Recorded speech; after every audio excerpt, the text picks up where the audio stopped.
that determination which is unbreakable, which is sustained with steadfastness by yoga practice, and which thus controls the activities of the mind, life, and senses, is determination in the mode of goodness.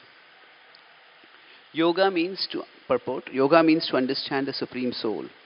One who is steadily fixed in the Supreme Soul with determination, concentrating one's mind, life, and sensory activities on the Supreme, engages in Krishna consciousness. That sort of determination is in the mode of goodness. The word avyabhicharinya is very significant, for it indicates that persons who are engaged in Krishna consciousness are never deviated by any other activity. Om Jnanatimirandhasya Jnananjanishalakaya Chakshurunmilitam Yena Tasmai Shri Gurave Namaha. Nama Om Vishnupadaya Krishna Prishtaya Bhutale Shrimate Bhakti Vedanta Swami Iti Namine. Namaste Saraswati Deve Gauravani Pracharine Nirvishesha Shunyavadi Paschatya Deshatarine Vancha Kalpatarubhyascha Kripa Sindhubhyaevacha Patitanam Pavanebhyo Vaishnavebhyo Namo Namaha. Jai Shri Krishna Chaitanya Prabhu Nityananda Shri Advaita Gadadhara Shrivasadi Gaura Bhakta Vrinda. Hare Krishna Krishna Krishna Hare Hare, Hare Rama Rama Rama Hare Hare.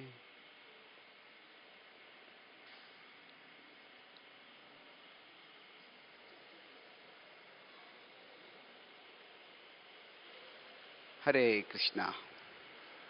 So, thank you for coming today. And we are discussing today the concept of resolutions based on the Bhagavad Gita. And I'll talk broadly on the topic of why does determination, when we make some resolutions and we have some underlying determination underlying it, why is it that sometimes determination works and sometimes determination seems to be just work? It just work, but it does not seem to give results. We make a resolution and we may be very earnest about it, but still somehow we are not able to stick to it. So the Bhagavad Gita explains that one of the key steps in self-realization. See, generally, we all, when we go through life, we all have big dreams. And for most people, their dreams center on bending the world to their will. That I will achieve this and I will achieve that and get this done. And so we think that the outer world, we can control it. As we move ahead in life, soon we realize that there is much in the external that is beyond control. Now this is a sobering enough realization. But as we move forward, then sooner or later, we get the realization that there is something or many things, even internal, that is beyond control. Not only can I not control things out there, but there are things in here that I can't control. That sometimes there seems to be things which are acting, it's almost as if something else is acting through me. When I was growing up, I had a bit of a short temper. And since my childhood, I loved, among the various subjects I loved, English was what I loved the most, especially language and words. So soon I discovered that a bad temper and a good vocabulary are a deadly combination. That some people, when they get angry, they just sputter in anger and they can't speak anything. Some people, when they get angry, they just raise their volume, but there is nothing in what they speak. So they're just screaming. And their anger only shows them in a bad light. But people who are articulate, when they become angry, they can just cut others. They can be very sarcastic and biting. And the criticism that hurts the most, if the criticism is totally disconnected with who we are, we don't really take it very seriously. If somebody says to us that, you're a robber, and okay, it's such a stupid thing, we will not even take it seriously. No, and nobody will take it seriously. But the most painful criticism is, which is having significant elements of truth, but presented in a negative light. So sarcasm is that if it's completely false, it doesn't work. So anyway, so what I realized is I had to get a handle on myself. So one of my friends, he used to tell me, you have to keep yourself calm. You cannot get angry like this. And the problem was, I would not take my anger very seriously. Because normally I was very cordial and friendly and very nice. At least I thought I was nice. But the thing was that, yes, I was polite and I was helpful. But for people, those moments when I would snap, that's what would stay in their memory. So once, it was probably 1990s, late 80s and early 90s. So that time technology was not at all there. So one time when I just got angry, he had intentionally got a recorder and he recorded what I spoke. And afterwards he played that recording.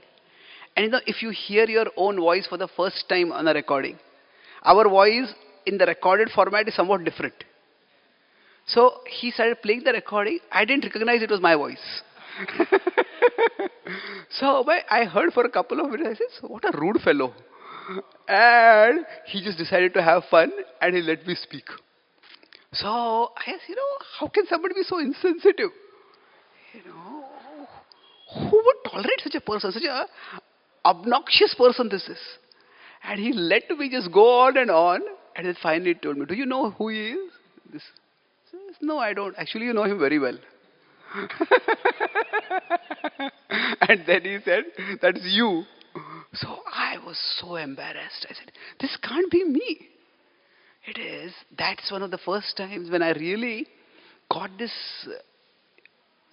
realization or epiphany that it is almost as if something else catches hold of us and acts through us. Nowadays, in today's world, people use the word, I have got my inner demons. And those demons sometimes make me act in ways that are unrecognizable to me, unacceptable to me, unconscionable for me in normal times. But I end up doing that. So, this understanding, if this is me, there is something inside me that is not me. That is different from me, and that also sometimes can be opposed to me. That is a vital realization. And this is what, when I read the Bhagavad Gita, is one of the verses that struck me the most. Athakena prayuktoyam papam charati purushaha anichchanapi varshneya baladiva niyojitaha. What is it that by force impels us? The question struck me, although the answer took me a long time to understand what exactly it meant. So, I'll focus today on not the specific enemy that is called as karma over there, but on the principle of the modes. And how the modes shape not just our behavior. I'll focus on a somewhat deeper theme over here. That is, nowadays people talk about relationships. We want to have good relationship with others. It's important, but I'll focus on the theme of how the modes, they affect our relationship with ourselves. How the modes shape our vision of ourselves. So now what are the modes? The modes are a complex concept, but in terms of this idea of something inside us possessing us and controlling us, we could say the modes are like ropes. Hmm. But they are actually much more than ropes. Hmm. They are, now ropes can work in two ways. We could have ropes as prisoners' shackles. So if a prisoner is imprisoned, sometimes in movies, people may be tied up. So generally, those ropes make a person motionless. The modes are not this kind of ropes. The modes are more like puppeteers' strings. They are not prisoner's shackles that make us motionless. They are like the puppeteer's strings. Now, when the puppeteer's strings make the puppet move. And to a person who is not very careful observer, we see the puppet is nicely moving. Where is the puppet under control by anyone? And when we ourselves are the puppets, we may not realize that we are being controlled. So the modes are like puppeteer strings. Now, there's the two differences. These ropes are not like prisoner strings. And the ropes are not external to us. They are internal to us. Now, if somebody tied us with ropes and tried to drag us somewhere, we would oppose, we would protest. We would vehemently retaliate against such a person to whatever capacity we had. But the modes are ropes that are inside us. And from inside they drag us. And that's why it's very difficult to understand that they are even existing, what to speak of that they are acting and they are controlling us. So what do I say when they internally pull us? That actually, in one sense, the soul is here, the mind is here. And all of this is inside us. So we could say that the mind is like an internal TV. And the soul is like a child watching the TV.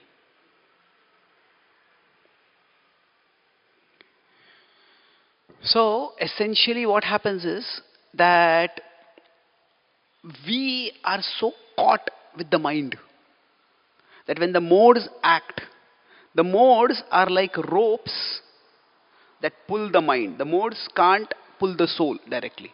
The soul is achala. It is immovable. It cannot be moved except by its own will. But the ropes of the modes, they act on the mind. And they pull the mind here, there and everywhere. And when the mind gets pulled, at that time, the result is that, say, imagine somebody is watching TV at their home. And they're so infatuated in watching TV that a thief comes in. And the thief sees the TV and he says, oh, this is the only valuable thing over there, I want to steal it.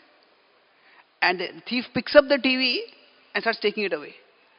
And this person is so caught in watching the TV, that person keeps following the thief and keeps watching the TV. So, you don't stop the thief and don't stop watching the TV. So like that, the modes, they pull our mind. And we get pulled away with our mind. So, I'll talk about the solution to this. So when we get distracted or deluded, or we get distracted, deluded, or we may even get destroyed in the nose. So what exactly happens is that there are two things. First is the mind gets pulled away, and we as souls get pulled away.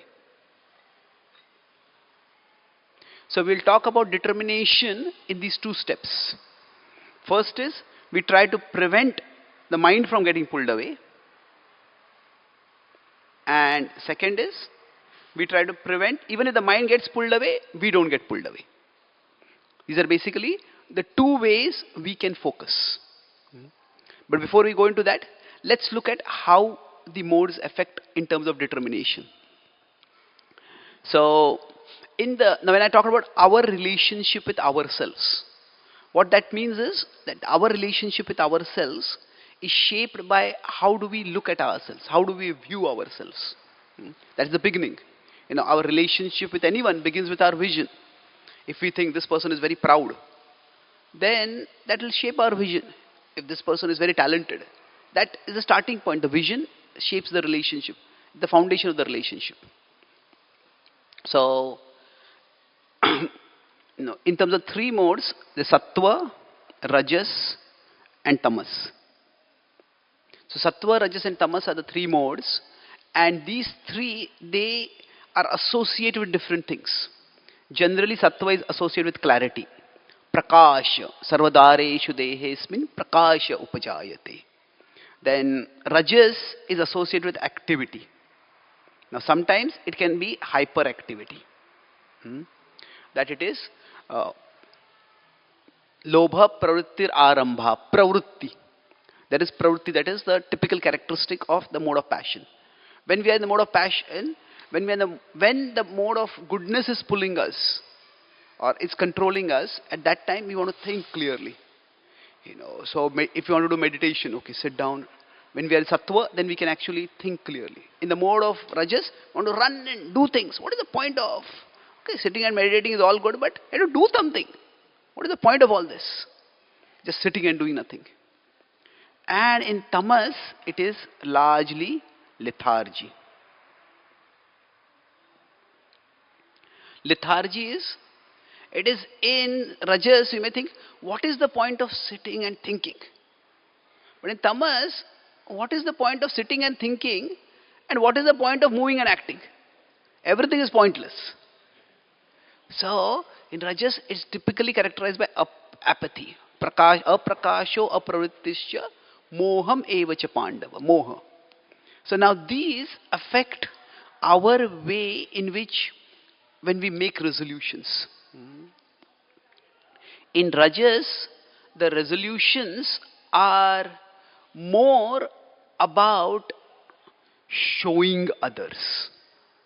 Rajas is a very ostentatious mode. We want to show others I am busy, show others I am doing this. In sattva, the resolutions are more about shaping ourselves. It is not about showing others, it is about shaping ourselves. I want to change. See, for many people, more important than changing is showing others that I have changed. That becomes much more important. So showing that I have changed and trying to earn someone's trust by that, or gain some facility. I have done this, so therefore you should give me this, you should trust me. That becomes more important. And in lethargy, the result is we end up shaming ourselves. Now I may say, why am I talking about shaming ourselves? I'll focus on this a little later. See, the end result in tamoguna, when we are affected, yaya swapnam bhayam shokam vishadam madamevacha na vimunchati durmedha dhruti sa partha tamasi. Krishna says that it's interesting, the phase or the sequence of emotions or thought patterns or attitudes that Krishna says it goes through. Yaya swapnam. The first is swapna. Now swapna is not sleeping and dreaming, it is waking and dreaming here. So it is daydreaming. I remember last year, one devotee came to me. He said, 2024 is going to be the best year of my life. I said, wonderful. Why is that? He said, I have made 108 resolutions and this will change my life. So I told him, with all due respect, that whenever somebody says with due respect, that means what is going to be spoken is not going to be very respectful. So I said, with due respect, 108 resolution, that is not a resolution, that is a wish list. Nobody can actually stick to 108 resolutions. So what happens is, from daydreaming, yaya swapnam bhayam shokam, we move towards dreading. Fear, it's not just fear, it is a deep existential fear. Yaya swapnam bhayam. Then from bhayam, we move towards shokam. Shokam is lamenting. It is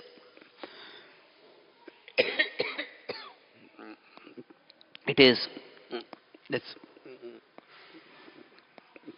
lamenting. It is the more common word in today's vocabulary is whining. Whining is complaining about ourselves, complaining to others. So, ya swapnam bhayam shokam vishadam madamevacha. Vishadam is just habitual moroseness.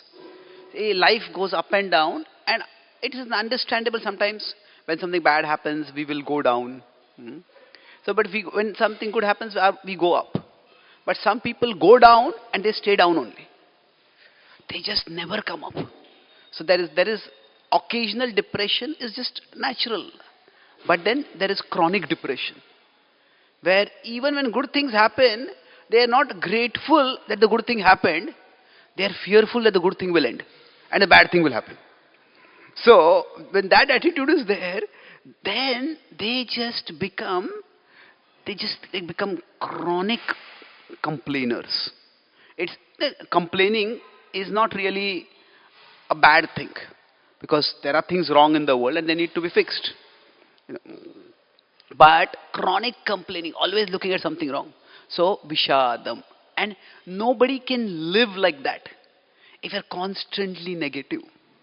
Then the end result is drinking, intoxicating, drinking ourselves, drugging ourselves, madam evacha. So basically all this is a flight from reality.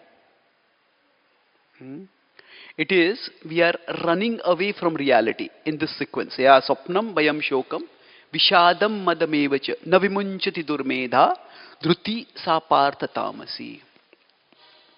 So now people who are in tamoguna, they have a very unhealthy relationship with themselves. Nowadays we may say that many people have a lot of ego. But it is possible that people have ego. But for many people, their ego is actually a mask for their insecurity. See, the less we respect ourselves, the more we become desperate for the respect of others. And the more we become agitated when others don't respect us the way we expect them to. So when somebody is not respected and they get angry, we might think they have a big ego. That's possible. That's why they are getting angry. But it's also possible, and it's much more probable, that actually they are already thinking, I am worth nothing. And if somebody doesn't respect them, then they start thinking, that reminder comes to them. And they get really wild. So sometimes when somebody becomes disproportionately angry at a little slight, at a little form of disrespect, so it's because they have insecurity. So in tamoguna, what happens is, why do people fly from reality? It is not just because life is unbearable. That is bad enough. No. If in our life some people may say, what is unbearable?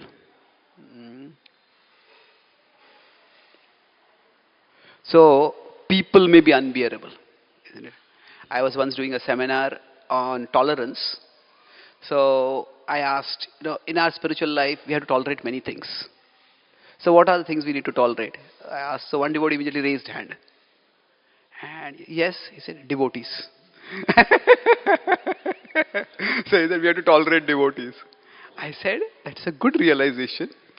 We should tolerate devotees if we find their behavior difficult. But as we grow, we also realize that devotees are tolerating us. And often that is much more than what we are tolerating others. But it is that we often have to tolerate people. I was in California and I saw one car with a bumper sticker.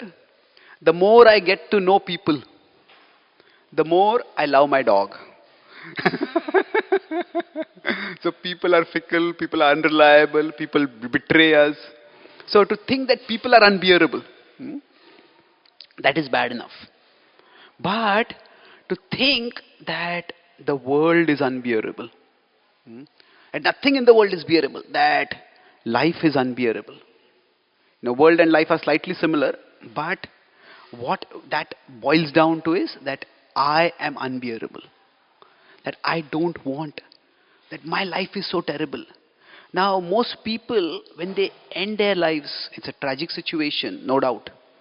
But it is not just because their life is unbearable, and it may be, no doubt, and it is. Sometimes people go through extremely difficult situations. But it is not so much the situation, but the vision. It's not so much that life is unbearable, life is what things that are happening to me, but it is I am unbearable.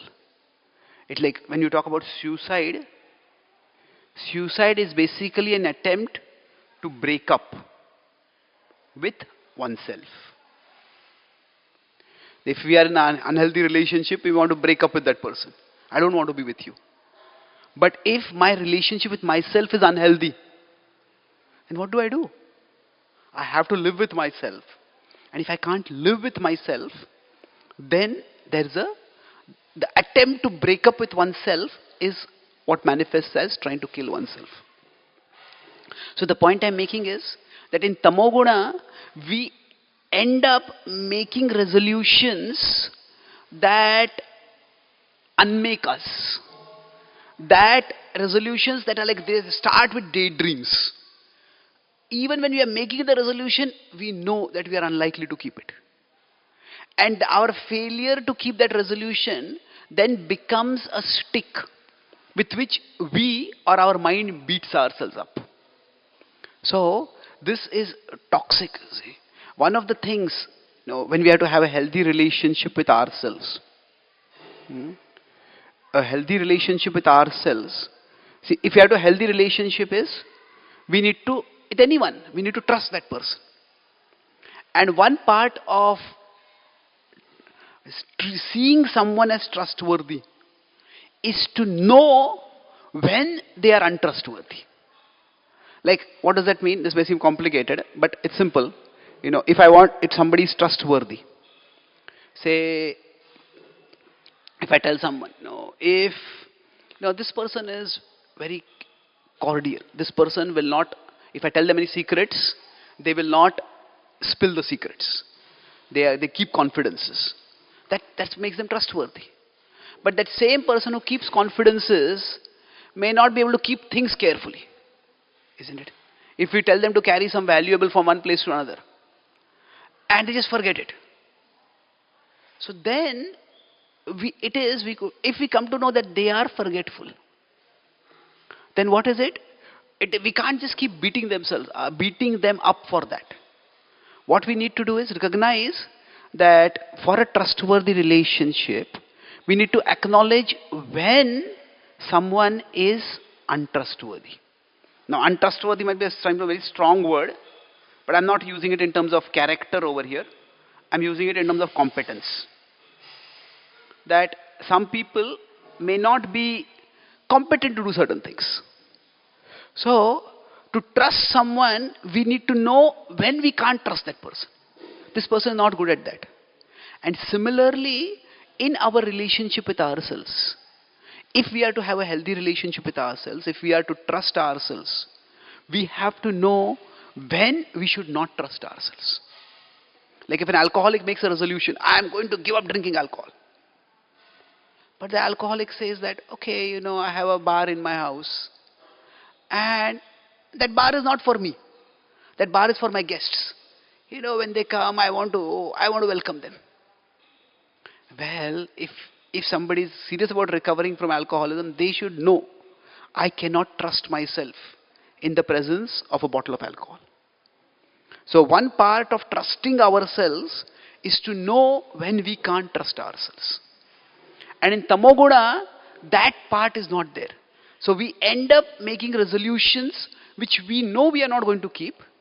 And then we don't keep those resolutions and we end up beating ourselves up. I have a friend who's a psychologist in Arizona. Not Arizona. Which is Colorado. So he told me that Colorado is quite close to California. He says, about 1 to 1.5, 2 months after the new year, he says, the number of people coming to see him increase enormously. Because people make New Year resolutions, and by the end of the first month, they fail in most of the resolutions. And then they end up becoming depressed. And then they need to see a therapist at that time. So the thing is, often we make resolutions which we are unlikely to keep. And that's how in Tamoguna, the resolutions that we make, they end up shaming ourselves. That we end up feeling bad about ourselves. We are ourselves doing things that will make us feel bad about ourselves. And this is a toxic state of relationships. Now, that's resolutions in Tamoguna. Then resolutions in Rajoguna. What happens in Rajas?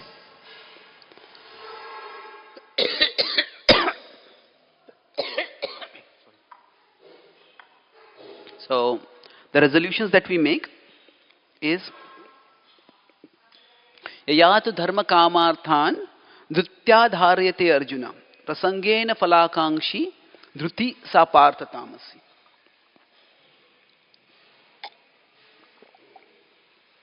Thank you. The purpose of resolutions is falakangshi. The person desires a particular result.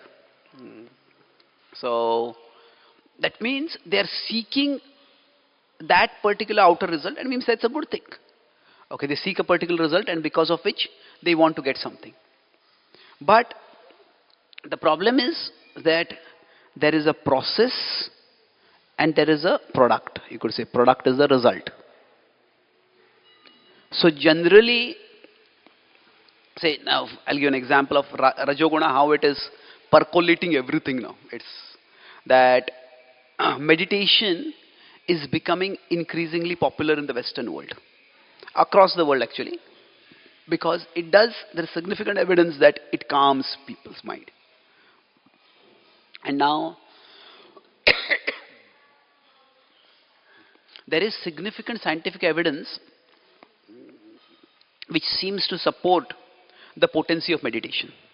Say for example, there are brain scans, there's neuroscience, which shows that the brain images are different when a person is agitated, when a person is addicted, or a person is calm, composed. So they found repeatedly that people who meditate, their brains are calmer. The brain images show that they are calmer. And now, there's a multi-billion-dollar projects that are being funded to create what is called as meditation helmets. So what is a meditation helmet? That you put it on and that will have electrodes in it, and that will stimulate the brain in such a way that those parts of the brain which are activated when we are in a meditative state, those parts of the brain will get activated. And they say, they are portraying it, this is the common man's shortcut to meditation. You don't have to go through the rigorous disciplines and refocusing and disciplining and doing austerities. No, just put on the helmet and you will meditate. Well, that idea of a helmet is like a hellmate. That particular idea itself is actually perpetuate the hellish condition. See, the brain condition is not the cause of meditation, nor is it the essence of meditation. It is the result of meditation. It's like, say, when we are happy, we smile, we laugh. Now, if somebody says, I have got a machine that will make you happy. How? It will catch your face and twist your face into a smile. Now, you can do that, but that's not happiness. So, in Rajoguna, we seek the results. And often now, we have to be pragmatic. Sometimes we choose a particular path and that doesn't lead to results. We have to choose some other path. But here, it often leads, I can get the results in whatever way I want, but the process just doesn't matter. So, in my family, we have a genetic propensity towards obesity. Now that's just, some people say it's just a psychological rationalization. But I'm not physically active, so I tend to get very quickly. There's a little off things in my diet. So I have studied this whole diet and the food phenomena quite a bit. So now this is not meant to fat shame anyone, but the point is that sometimes people do surgery to lose weight. It's bariatric surgery. So I have a friend in America. He told me that he's a bariatric surgeon, and they said that generally when somebody does a bariatric surgery, they lose weight. They like staple up the stomach. It's a complicated process, but they staple up the stomach so that they lose weight, and they found that almost 70 to 90% of people, especially women, after they do bariatric surgery, they divorce. They said now they have made a process that if somebody wants to do bariatric surgery, first get marriage counseling. What is the reason? They say, if I am thinner, if I look more attractive, then I can be with a better person. Why do I have to be with you? So, now of course bariatric surgery has a lot of health consequences in long run. But my point is, when we become fixated on a particular goal, and we try to achieve it by any means, so in Rajoguna, the means become dispensable. And we try to take shortcuts. So the whole, it's not about changing, it's about showing I have changed. It's about showing I have changed. So there is a huge amount of research now that if somebody drinks, normally, their face stinks. Somebody smokes, you can smell the smoke. So there are various measures and more chemicals and other things being researched. How you can drink and still appear sober.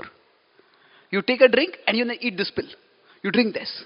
So it's like you don't actually become free from alcoholism. You pretend that you are free from alcoholism. So in Rajoguna, it's more about showing that I have changed. And that can, in the long run, lead to a lot of toxic consequences. That can take us to Tamoguna. Because just outer change without inner change, that will not last. It creates a facade. And there's a part of us knows that we are pretending. So that brings us to the last part about what is sattvic change. That's what we discussed here in this purport also. It is not about shaming. It is not about showing. It is about shaping. It is we shape ourselves. And the first characteristic of Sattva-guna that Krishna describes in the 14th chapter, after he describes the competition among three modes, is that he says, Sarvadvareshu dehesmin prakasha upajayate. Jnanam yada tada vidyat vivruddham sattva vityuta. He says that in sattva, basically, there is illumination in all the senses. Now that does not mean that if you look at a sattvic person, light will come out of their eyes, or light will come out of their ears, or light will come out of their nostrils. Nothing like that. Now when you say light, what that means is, see, if there is a room with the area of the door being dark, then who is coming in, who is going out, we cannot see. But if the area near the door is lit, we can know what is coming in, what is going out. So in the mode of goodness, we are more aware of what is coming into our consciousness, what we are seeing, what we are eating, what we are hearing. And we are also more conscious of what I am speaking, how I am acting. So Sattva begins with that clarity of how we are interacting with the world. And so I'll go back to the starting point which I made about how determination can be sustained. That basically what is happening is our mind is going away and we are going away. Our mind is pulled by the mode, the mind is pulled away, and second is we are pulled away. So the way to deal with this, to sustain our determination, is what Krishna talks about in 635, Abhyasa and Vairagya. So now these words have been translated by different commentators in different ways. I'll focus on one framework to analyze them, to explain them. That in one sense, Abhyas means practice or persistence. We persist. Vairagya is not doing something, that is abstinence. Not doing something. So persist in doing something, abstain from doing something. Now, abstinence becomes easier when there are boundaries. And persistence becomes easier when we form some bonds. So in one sense, for when our mind gets pulled away. So what do I see? Let's look at what we mean by boundaries and bonds. Suppose somebody is trying to recover from alcoholism. Then a boundary is, I won't keep any drinks nearby. If my house is right next to a bar, then it's sometimes we over rely on determination. We expect determination to do too much work. If somebody is trying to recover from alcoholism and they are right next to a bar, then what is going to happen is there will be no bar for them to go to the bar. We all have our weak moments. And that is why for the mind to not be pulled away, we need to create some boundaries. That's Krishna talks about this in 258. Yada samharate chayam kurmo angani vasarvashaha. That is the principle of boundaries. Just as the tortoise withdraws its limbs, so we need to create a safe space for ourselves. Now we cannot live always in a safe space.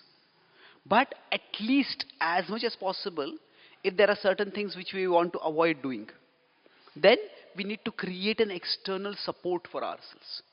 Where the vairagya means, it's not just that we don't indulge in temptation, but we set boundaries so that indulging in temptation doesn't become too easy for us. So create a safe space. Each person can think, okay, how can I decrease the distraction of my mind? My mind getting pulled away, how can I prevent that? So the thief is coming and thief is stealing the TV. Okay, the best thing to do is lock the door so the thief doesn't come in only. So like that, say if we are chanting, then let's not keep our phone next to us.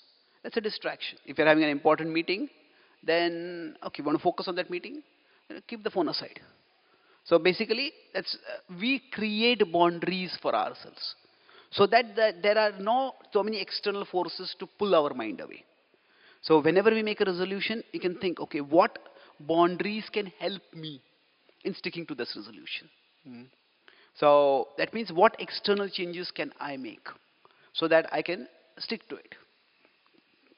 So if I want to study Shastra and I feel sleepy, then let me physically go to a place, maybe not just go to a dark room and sit on the bed and lie down and then study.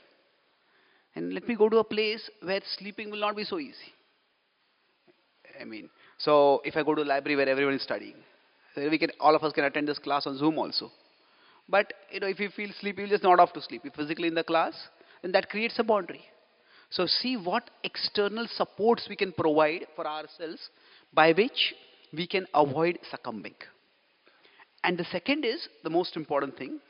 That is, how do we prevent our mind from getting pulled away? Now we can't. The mind is very fickle. The mind will go away.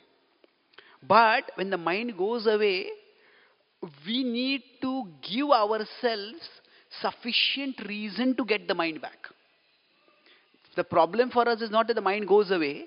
The problem for us is when the mind goes away, we don't have enough reason to get it back.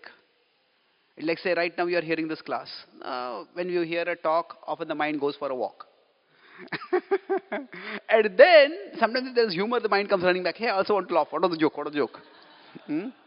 But suppose, say, if after this session, you had to give a session on the same topic, and then you are getting some content from here, then what would happen is the mind may still wander, but you have a reason to come back over here to refocus.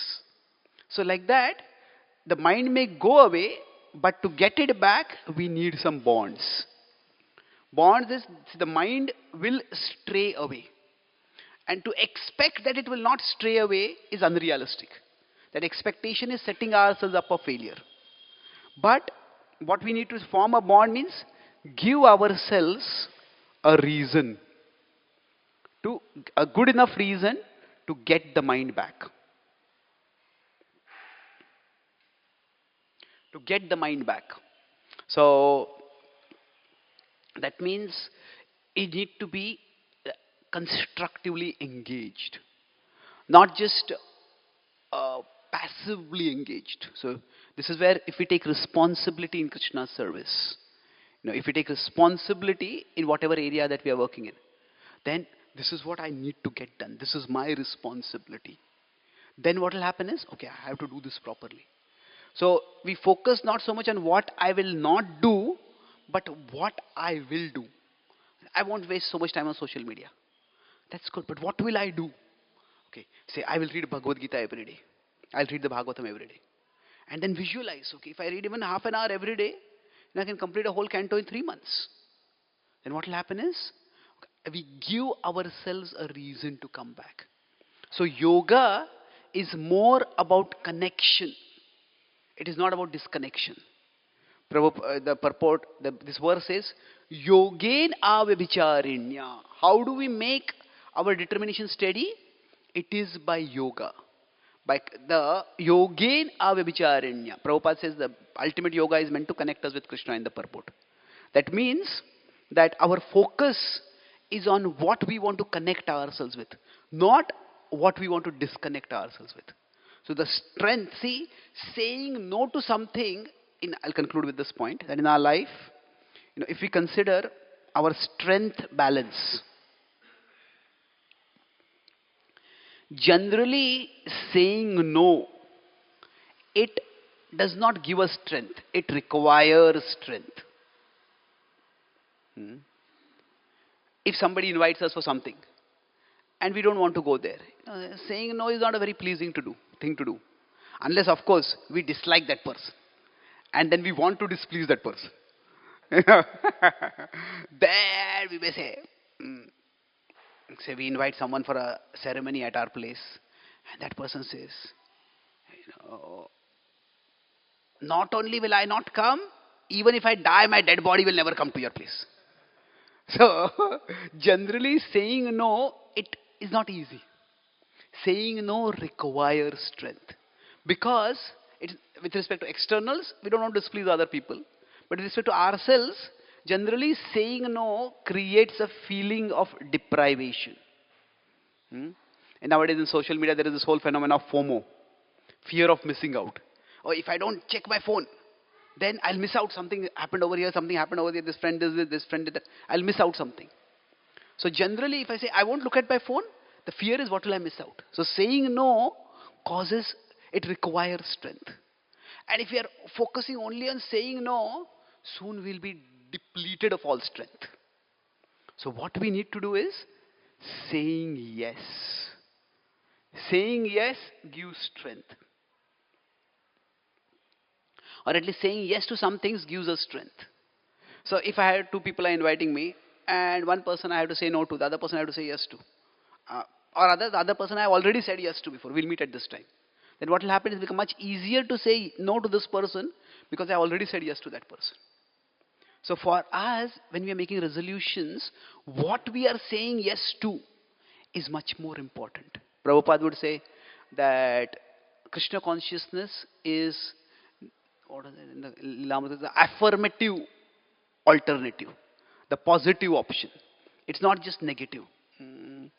That Prabhupada told the devotees who were doing college preaching in America, at that time we were not having college preaching in India at all, but the principle applies. He said the worst thing you can do is present Krishna consciousness as a set of rules.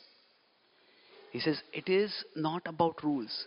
It is don't do this, don't do this, don't do this. It is more about developing a relationship with Krishna, a relationship with a loving devotee, loving divinity that is profoundly enriching for us. So when we focus on the bond, so when there is yogena, this is the priority. Yogena is the bond. Then as a result of that, avyabhicharinya. Avyabhicharinya is undeviating. That will come. But if you focus too much on, I got deviated, then we will only beat ourselves up. So yogen avyabhicharinya. So we focus on the bonds and then we decide the boundaries. In that way, we can be better situated in Sattva Guna to be able to stick to our resolutions. Ultimately, of course, the most powerful thing is Krishna's mercy, and we can pray for that. But at the same time, we show Krishna that we want that mercy through our endeavor. And our bonds and boundaries, our abhyas and vairagya, is ultimately in the bhakti tradition. This is our means of seeking krupa, showing Krishna that I want your mercy. Krishna's mercy, say Krishna's grace, is what will ultimately transform us. But it is our endeavor which will show Krishna that we earnestly want that grace. And that's how we can become better transformed. So I'll summarize what I discussed today. I talked about the theme of resolutions and how resolutions can be kept within the three more. So to understand resolutions, we talked about determination in the three modes. So in the each mode, first of all we discussed what are the modes like. The modes are basically like ropes, but they are ropes which are like the puppeteer's strings. They are not just outside, and they are internal to us. So it's like as we grow in life, first I understand that the external is uncontrollable for me. But then as we grow further, the internal also can be uncontrollable for me. So then I discussed about, after concepts, I talked about modes, and then how the modes shape our relationship with ourselves in terms of our vision of ourselves. So in tamas, we end up shaming ourselves. I talk about the whole sequence. We start with daydreaming, something unrealistic. Then our own resolutions, instead of sticking to them, we start dreading them. Ya swapnam bhayam. And then we start whining. Then we start resenting our entire life itself. We become morose. And then finally, we start intoxicating ourselves so that we can run away from reality. And ultimately, talk about suicidal urges are like, my life becomes unbearable, I become unbearable. Suicide is like a breakup with oneself. So essentially, when we make resolutions that we can't keep, that we know that we don't keep, we end up shaming ourselves. So here I talk about to be trustworthy, we need to know when we are not trustworthy. So that, and we need to see that these are things which I may not be able to do. In Rajas, our focus becomes on showing others. And when showing others becomes the priority, then it becomes, we start looking for shortcuts. How can I show as if I have got the result without actually having got the result? So I talk about meditation helmets. I talk about bariatric surgery. I talked about how technology is being increasingly used to try to get the results without going through the process. Or I'll also talk about like alcohol concealing medication, concealing substances, or other alcohol effect. So people try to pretend that they are free from alcoholism. And then finally, I talked about sattva, determination in sattva. That is more about shaping ourselves. And shaping happens best through understanding that it is, I started by this metaphor of you being here and the mind being like the TV. So the TV is pulled away, that's one thing, and we are pulled away. So we and our mind. So we shape ourselves in two ways. We use vairagya. Vairagya is in terms of boundaries. So we create external supportive environments for ourselves, by which our mind will not get so pulled away. And then abhyasa is persistence, which becomes easier through bonds. And when we develop the bonds, then what happens? That enables us to actually move forward. We get a reason to say yes. The mind will provide us a lot of reasons to go away. But the bonds will give us a reason to come back, to bring back. So for us, the bonds and boundaries both are means of seeking the mercy of Krishna. And it is through this, our bonds and boundaries and Krishna's mercy, that we will surely become transformed. Thank you very much. Hare Krishna.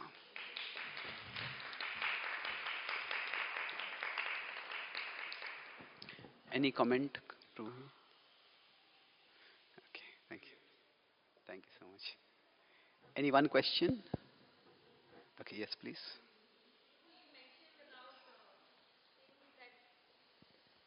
uh, we should stay away from things that are detrimental to our well-being. We should.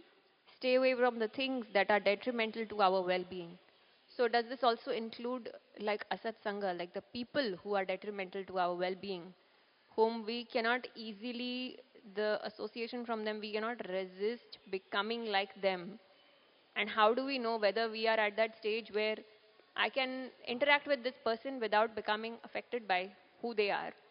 And no, I should stay away from them because I'm too weak. And if I hang out with them, I'll become like them. So, how do you know the difference? Yeah, okay. So is it that, say, when I'm interacting with someone, so is the result that, that they are, the result of this is they pull me down basically. They are, so it's like the relationship is, I am here. Now, I'm not saying that we are morally superior, but just that we are at a higher level of consciousness than they are. And the result of this, it could be that we pull them up or they pull us down. So, which is happening when? So, my understanding would be that we have to be conscious of what we are conscious of on a regular basis. That means, say, if somebody gossips, oh, this person is like this, that person is like that person like that.